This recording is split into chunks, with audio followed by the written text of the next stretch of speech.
नमस्कार माय to family. तर म्हाडाचं घर घेताना तुम्हाला या 5 गोष्टी चेक करायच्या आहेत, नाही तर तुम्हाला आयुष्यभर पस्तावत बसावं लागेल. तर त्याआधीच या 5 गोष्टी चेक करा. तर काय आहे अपडेट, चला पाहूया सविस्तर माहिती. सर्वप्रथम आपल्याला म्हाडाचं घर घेणे म्हणजे आपल्या आयुष्यभराची मोठी गुंतवणूक असते. पण घर घेण्याच्या आनंदात काही महत्त्वाच्या गोष्टी तपासायच्या राहिल्या तर नंतर आयुष्यभर पश्चातापाची वेळ येऊ शकते. अनेक जण सुरुवातीला अतिउत्साहात निर्णय घेतात, पण नंतर समोर येणाऱ्या अडचणींमुळे मनस्ताप होतो, डोकेदुखी वाढते. म्हणूनच घराची आणि त्या प्रकल्पाची योग्य माहिती घेऊन संयमाने आणि नीट विचार करून घेतलेला निर्णयच भविष्यात समाधान देणारा ठरतो. घर हे फक्त 4 भिंतींचं नसून ते आयुष्यभराच्या स्वप्नांचं केंद्र असतं.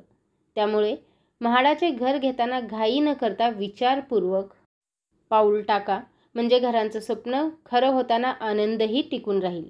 त्यासाठी म्हाडाचे घर घेताना काही महत्त्वाच्या गोष्टी चेक केल्या पाहिजेत. मुंबईत किंवा पुण्यात म्हाडाच्या घराचे खूप महत्त्व आहे, कारण खाजगी बिल्डरांच्या तुलनेत म्हाडा स्वस्तात मस्त घर देते. विशेष म्हणजे सरकारी योजनेतून घर मिळत असल्याने फसवणूक होत नाही. असे असताना सुद्धा काही गोष्टी चेक करणे गरजेचे आहे. फक्त म्हाडाची लॉटरी निघाली म्हणून किंवा घाईघाईत निर्णय घेतला तर पुढे त्रास होऊ शकतो. म्हणूनच घर घेताना खालील 5 गोष्टी, म्हणजेच मी सांगणाऱ्या आता या 5 गोष्टी तुम्हाला नक्की तपासायच्या आहेत. तर म्हाडाचे घर घेताना या 5 गोष्टी चेक करायच्या आहेत. सर्वात पहिला आहे फ्लोअर प्लॅन. घर घेताना फक्त चौरस फूट बघून निर्णय घेऊ नका. त्याऐवजी फ्लोअर प्लॅन नीट तपासा. हॉल मोठा पण बेडरूम खूपच लहान, खिडक्या कमी असल्यामुळे हवा न येणे, प्रकाश न मिळणे, किचन हॉलची चुकीची मांडणी, अशा गोष्टी त्रासदायक ठरतात. अनेक 1 BHK घरात टॉयलेट थेट बेडरूममधून दिलेले असते आणि त्यामुळे अशा घरात बेडरूम असून काहीच फायदा नाही, कारण त्या घरात प्रायव्हसी राहत नाही.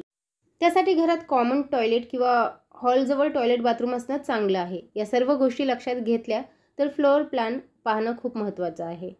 त्यानंतर दुसरी गोष्ट तुम्हाला चेक करायची आहे घराचे लोकेशन.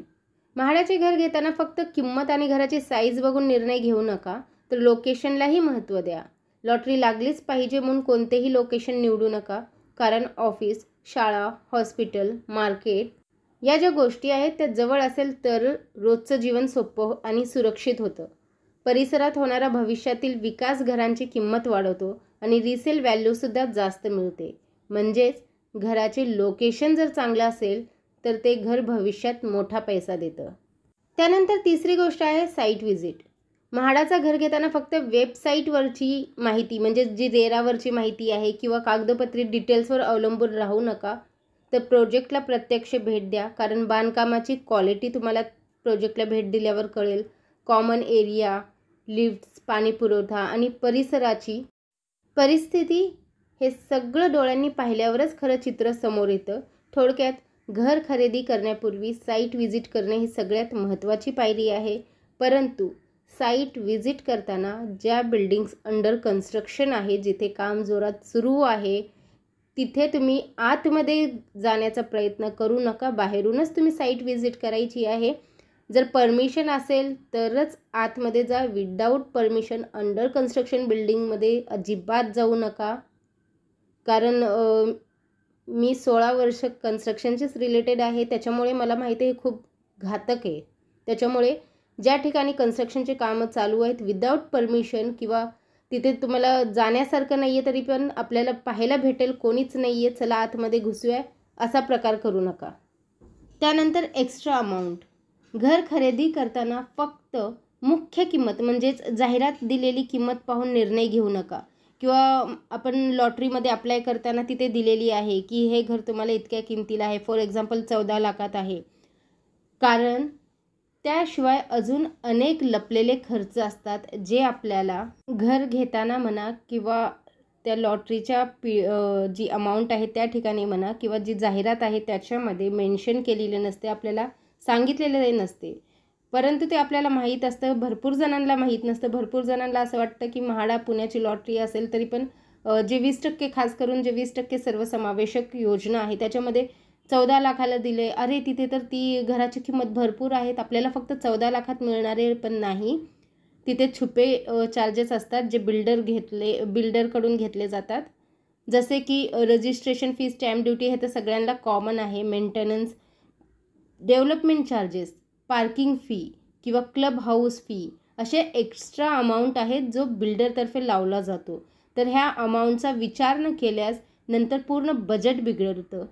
तसेच इन्फ्रा डेव्हलपमेंटच्या नावाखाली बिल्डर पैसे मागू शकतात. त्यामुळे एक्स्ट्राचा खर्च एक साधारणतः 4 ते 6 लाख किंवा जास्तीत जास्त 7-8 लाख रुपये धरून चला. आणि म्हणूनच फक्त घर घेताना जाहिरातमधील किंमत पाहून घर घेऊ नका. जी एक्स्ट्रा अमाऊंट आहे ती लागणार आहे 20% सर्वसमावेशक योजनेत. त्यानंतरचा जो 5वा पॉईंट तुम्हाला पाहायचा आहे म्हाडाचं घर घेताना ती म्हणजे गाडी पार्किंग. म्हाडा रिझर्व्ह पार्किंग देत नाही. असे असले तरी बिल्डरला शिल्लक पैसे देऊन पार्किंग देऊ शकता का हे आधी त्यांना विचारा. जर तुमच्याकडे कार किंवा 4 व्हीलर असेल तर रिझर्व्ह पार्किंग मिळत असलेला प्रोजेक्टच निवडा. इन शॉर्ट काय तर म्हाडाचे घर घेताना तुम्हाला या 5 गोष्टी चेक करायच्या आहेत.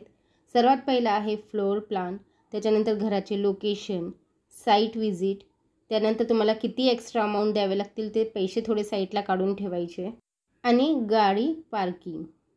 तर या ज्या 5 गोष्टी आहेत त्या 5 गोष्टी तुम्हाला चेक करायच्या आहेत म्हाडाचे घर खरेदी करताना. तर हीच महत्त्वपूर्ण अपडेट मला आपल्यापर्यंत पोहोचवायची होती.